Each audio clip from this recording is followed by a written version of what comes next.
প্রেমিককে স্বামী হিসেবে পেতে মরিয়া প্রেমিকা। মঙ্গলবার ধর্নায় বসা যুবতীর সাত কথা, প্রেমিককেই বিয়ে করবে সে, তা না হলে বিষ খেয়ে আত্মঘাতী হবে। মঙ্গলবার সন্ধে 6টা থেকে না খেয়ে কুশমন্ডি ব্লকের বটেশ্বর এলাকায় প্রেমিকের বাড়ির সামনে ভোররাত পর্যন্ত ধর্না চালান সেই যুবতী। অন্যদিকে অভিযুক্ত প্রেমিক ফেরার। সূত্রের খবর, অভিযুক্ত প্রেমিক কুশমন্ডি ব্লকের বটেশ্বর এলাকার বাসিন্দা হলেও মালদা জেলার কালিয়াচক ব্লক অফিসের একজন সরকারি কর্মী। অন্যদিকে ধর্নারত যুবতী হরিরামপুর ব্লকের বাসিন্দা। দীর্ঘদিন ধরেই তাদের মধ্যে প্রেমের সম্পর্ক ছিল। প্রেমিকের বাড়িতে ধর্না খবর চাউর হতে না হতেই এলাকায় চাঞ্চল্যের সৃষ্টি হয়। ধর্নারত যুবতীর অভিযোগ, তার সঙ্গে গত 2 বছর আগে প্রেমের সম্পর্ক গড়ে উঠেছিল ওই বাসিন্দা তথা সরকারি কর্মচারী মাফিজুল করিম মাসুমের সঙ্গে। এমনকি বিয়ের প্রতিশ্রুতি দিয়ে একাধিকবার ঘনিষ্ঠও হয়েছেন তারা। তবে সম্প্রতি বিয়ের প্রস্তাব দিলে বিয়ে করতে অস্বীকার করে প্রেমিক। এরপরেই বিয়ের দাবিতে প্রেমিকা মাফিজুল করিম মাসুমের বাড়িতে ধর্নায় বসেন। যুবতীর বক্তব্য, টাকা পয়সা কিছুই চায় না, প্রেমিককে স্বামী হিসেবে পেতে চায়, তাই ধর্নায় বসেছে। আমার একটা ছেলের সাথে সম্পর্ক ছিল এই বাড়ির, তো প্রায় 2 বছর থেকে সম্পর্ক। কোন ছেলে, কি নাম? ওর নাম মাহফুজুল করিম মাসুমি, কি করে? মাসুম বলে ডাকে সবাই। কি করে? ছেলেটা হচ্ছে বিওয়াইও অফিসার, কালিয়াচক ব্লক 3। আচ্ছা। তো ওর সাথে আমার মোটামুটি 2 বছর থেকে সম্পর্ক, 2022 অক্টোবর থেকে।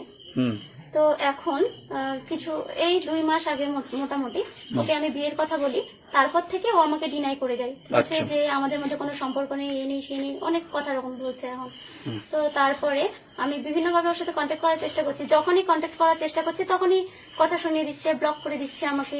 আমি বিভিন্নভাবে কন্ট্যাক্ট করার চেষ্টা করেছি, সোশ্যাল মিডিয়াতে, হোয়াটসঅ্যাপে, ফেসবুকে, ফোনে, তো সব জায়গা থেকে ব্লক করে দিচ্ছে। আমি কোনো রকম ভাবে ওর খোঁজ খবর পাচ্ছি না দেখে আমি বাড়িতে এসেছি। সন্ধ্যাবেলাতে এসেছি, মোটামুটি এই 7টার দিক থেকে, 7টা কিংবা 7:30 হবে। তখন থেকে এখন 1:17 বাজে, আমি এখনো পর্যন্ত বসে আছি, এনারা কেউ গেট খুলছেন না।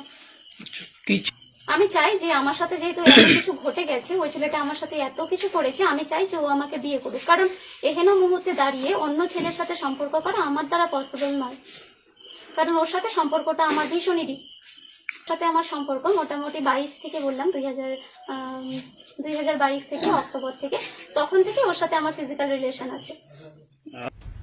এ প্রসঙ্গে ধর্নারত প্রেমিকার এক নিকট আত্মীয় জানান, মাফিজুল করিম মাসুম বিয়ের প্রতিশ্রুতি দিয়েছিল প্রায় 2 বছর আগে। এখন আমরা তার সাথে যোগাযোগ করার চেষ্টা করলে সে বিয়ে করতে অস্বীকার করে। মেয়েটা তো সন্ধ্যা থেকে এখানে আছে, আমরা দেখছি সবাই মিলে। আচ্ছা। মেয়েটা মানে এখন রাত মোটামুটি 1টা বাজে, এখনো মেয়েটা আছে, ওকে বিয়ে করবে, ওর সঙ্গে শারীরিক সম্পর্ক করেছে। মেয়েটা যেটা বললো আর কি, মেয়ের মুখেই শোনা। এমনকি মেয়েটার সঙ্গে ছেলের ছবিও আছে অনেক, সেগুলো দেখলাম। এটাই আর কি। গ্রামবাসী হিসেবে সন্ধ্যা দিক থেকে দরজা খোলা করছি, কিন্তু দরজা খোলা না কেউ, বাড়ির লোক কোনো সারা শব্দ দেয় না। অনেক চেষ্টা করলাম, এখন আমরা তো বাইরে আছি সব। আচ্ছা। মেয়েও বাইরে বসে আছে, মেয়ে তো বলছে আমি নাহলে আমার সুসাইড করবো। কি করবো এখন দেখি, সকাল এখন যদি সকাল হয় তারপর দেখা যাক কি হচ্ছে। এখনো তো রাত্রে আর কিছু করণীয় নাই। পুলিশের কুশমন্ডি থানা থেকে পুলিশ এসেছিল, পুলিশ এসে তো ওরা বললো যা বলার বলে চলে গেল। মেয়ে তো এখানে থাকবে, আর বাবা মা এসেছিল, বাবা মার সঙ্গে যাবে না।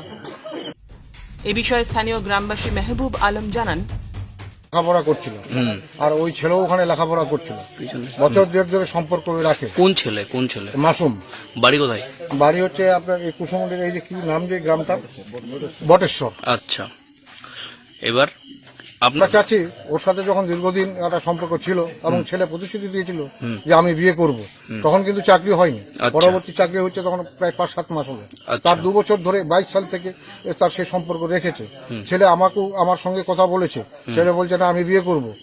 মেয়েটার মাকেও বলেছে আমি বিয়ে করব, মা তার বাবাকেও বলেছে আমি বিয়ে করব।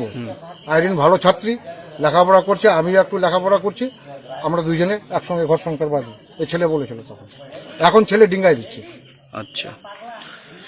এখন বলছে না আমি বিয়ে করবো না, এমনি সম্পর্ক ছিল। এমনি যদি সম্পর্ক তাহলে কোনো ব্যাপার নেই, কিন্তু আমরা যদি আইডি প্রুফ দেখাতে পারি, ওখানে মালদা থাকতো, ও ঘরের মধ্যে নিয়ে যায়, আর অনেক কিছু হয়েছে, এটা আমরা তার প্রুফ দেখাবো। আচ্ছা। তবে এ নিয়ে অভিযুক্ত প্রেমিকের বাড়ির কোনো সদস্যের কোনো রকম প্রতিক্রিয়া পাওয়া যায়নি। কুশমন্ডি থেকে দিলদার আলীর প্রতিবেদন, নিউজ টুডে।